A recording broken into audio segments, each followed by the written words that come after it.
This video is brought to you by Grandeur Warranty, your #1 online source for factory-backed extended warranties in the country. Andre, the Hemi, it's back. That means we gotta put it up against something special of our own. Yeah, you're driving the 2026 Ram 1500, and here's what I want to find out, is the new Hemi Ram, is it still spicy? Does it have what it takes? These two trucks are about as close as we get with any vehicles that we bring to the drag strip. You've got 400 horsepower, I have 395, and we both have 410 pound-feet of torque. V8 traditional 5-liter Coyote F-150 versus traditional Ram 1500 Hemi. Can it get any better than that? I don't think so, and you're gonna go into sport mode. I don't have a sport mode because I would argue this truck is always in sport mode. Let's see how they do down the strip. And also, let's hear that roar.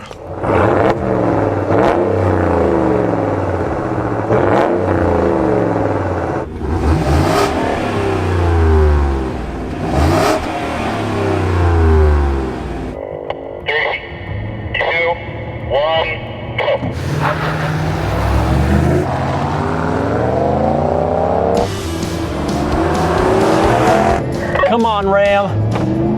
Oh, not a bad start. I think I might have a better rear end ratio than Andre.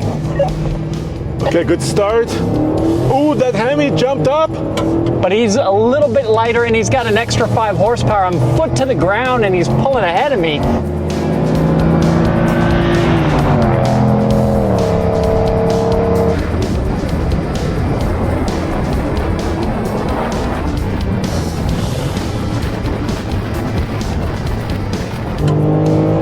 Is actually a little bit heavier, and the Ford is coming back. There's some differences like that 10 speed. Man, by a full truck length. Not bad for the Ford. Wow. Interesting, Andre. They were pretty close off the line, but as we got further down the strip, even with my foot all the way down, there's nothing to do about it. And I don't think that's necessarily just the extra 5 horsepower that Ford has. It might have to do with gearing. Yeah, what's your quarter mile? So today, well, as always, we're above a mile above sea level. And today we're using our Solo DLs, which record things much slower than what you would see if you went to a quarter mile and used the timers there at a drag strip. But it's saying a 16.72 at 86.6 miles per hour. So not an exceptionally quick time. It is a pickup truck. What about there in the Ford? And mine result is 16.38 at 89.3. But Andre, we got to do one more thing. These trucks have 2 very different transmissions, and I think it'll be interesting to see how they react to a rolling race from 30 miles an hour. But before we do that, let's show them how we filled up these trucks and actually do something useful, not just fun.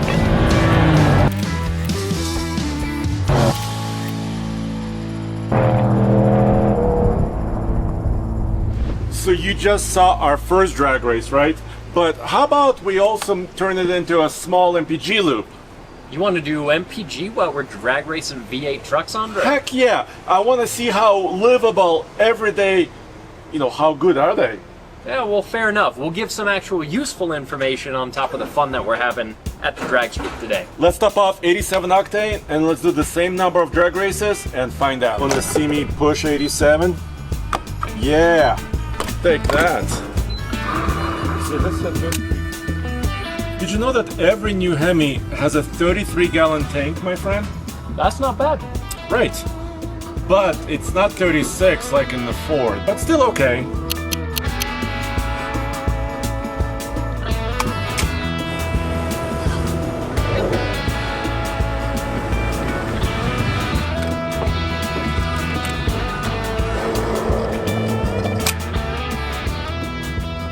Alright, we're gonna wait another 30 seconds just to make sure both trucks are topped off.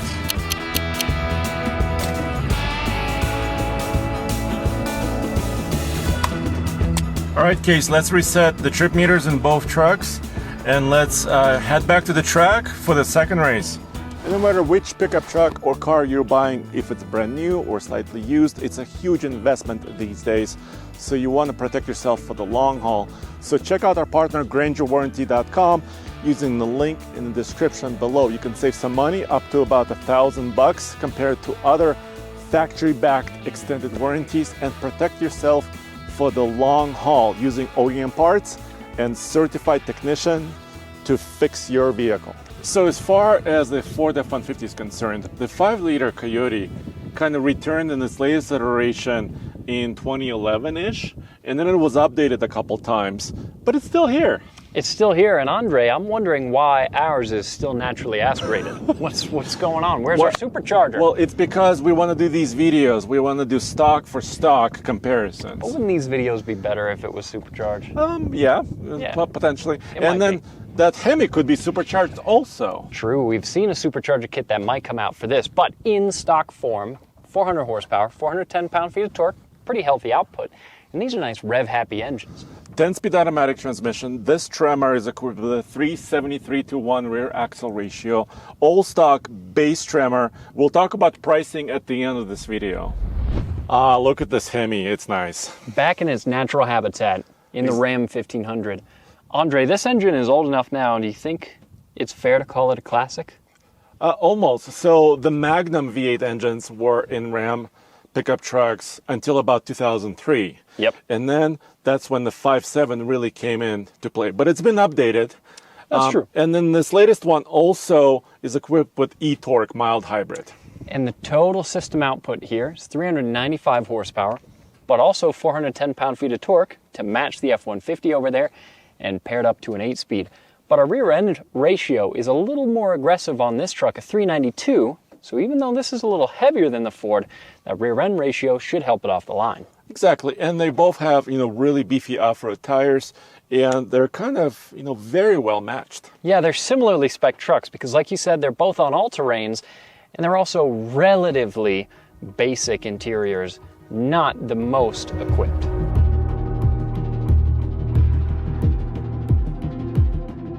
All right, dude, so before we show exact fuel efficiency after running both of these trucks in an identical way, how about we do that roll race? Let's see how the two compare, because these races can be pretty different from our standing quarter miles in the results. Sweet, so it's a 30-mile roll race. Do you want to kind of get us going?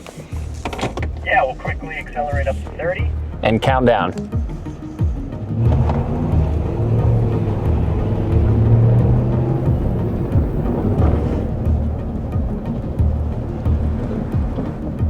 All right, 30 mile an hour in 3, 2, 1, go.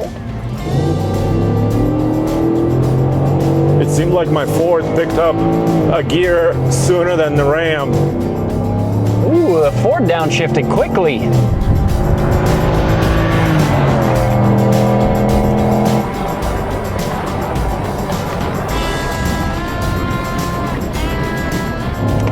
And with my foot down, it just doesn't matter. The Ford walks right away.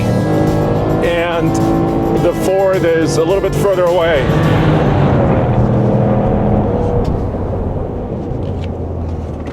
It's interesting to me that the Ford is that much quicker. I know it's a couple 100 pounds lighter than this, and it's got a few more horsepower, but the difference in the real world is bigger than I would expect. Yeah, it seems like the Ford picked almost the right ratio, while maybe the Ram's ratio wasn't perfect, where the Ford found it. And from the driver's seat, It almost feels like the Ram, even when you're full foot to the floor, it doesn't really want to ring out. It kind of short shifts you a little bit, whereas that Ford seems to live in the higher revs a little more happily. That's a Coyote howl. There's a reason that people are hot rodding those engines so much.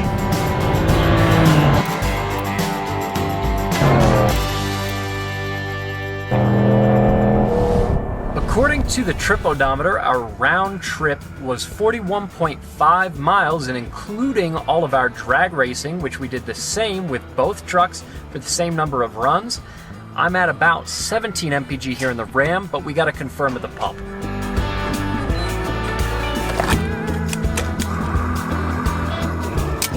Not too big of a fill up because we didn't drive that many miles, but it should be far enough for us to get a decent idea of what kind of fuel economy these really got.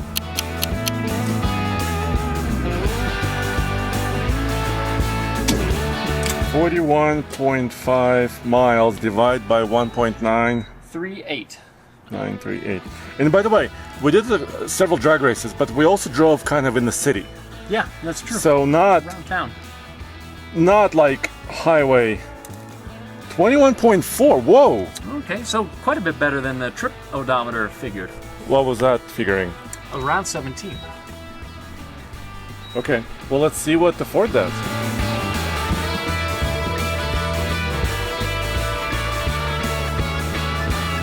Very close, 41.7 miles according to the Ford trip meter, 17.8. So by the way, our average speed was not super high like we talked about, and the Ram has multi-displacement system, so it can shut off some of its cylinders.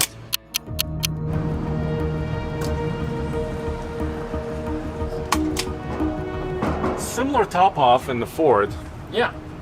But because we're not going 111 miles like we normally would, right, in Denver 100 testing, there could be a little bit more air on this particular test. Yeah. So just to be fair, 41.7 is what the Ford said, and then divide by 2.265. 18.4. So also better than the trip computer Yeah. was figuring. Well, so both engines really have like a fancy cylinder deactivation system, but that's also a mild hybrid. True. So because this wasn't like a 75 mile an hour test, that mild hybrid may have a slight edge, I would say. Maybe. Yeah. And the other thing being that since this was a shorter trip, like we said, the margin of error is going to be a little bit higher. So if you factor some of that, I think these trucks are pretty close in their fuel economy. It seems like the Ram might actually be a little bit ahead. All right, so now we know the performance, we know the fuel efficiency of these trucks, but what about price? Well, there's a bit of a difference between these two, because the Ford is right around $67,000 and the Ram is a little over $60,000. So the Ford's quite a bit more expensive, but I would argue it's also a lot nicer on the inside. Well, it's a weird thing because the Ram has 6-person configuration, Which is cool. manually adjustable seats, which I think is a little bit old school. I like that. And, you know, it's got that Hemi sound too. Yeah, both trucks also have cloth seats, which I don't mind at all. But there's a few cost-cutting measures on the Ram that bother me. For one, they don't give you the volume and skip track buttons on the back of the steering wheel. Not on this one. I correlate to every Stellantis product. So seeing them cost cut there, that bums me out a little bit. I don't mind the small screen so much. But I think if it was my money, if you ask me right now, you know, and the Ford being a several $1,000s more expensive, I think I'd go Ram. Yeah, it's a bit of sticker shock on both trucks. Yeah. But if I'm picturing a world where I've got the money to buy either of these, I'd like to picture a world where I could get the Ford. So look at that. We like each other's trucks. How diplomatic and nice. Well, what do you guys like? Let us know in the comments below. And thanks for joining us, and check out oldtfl.com right there.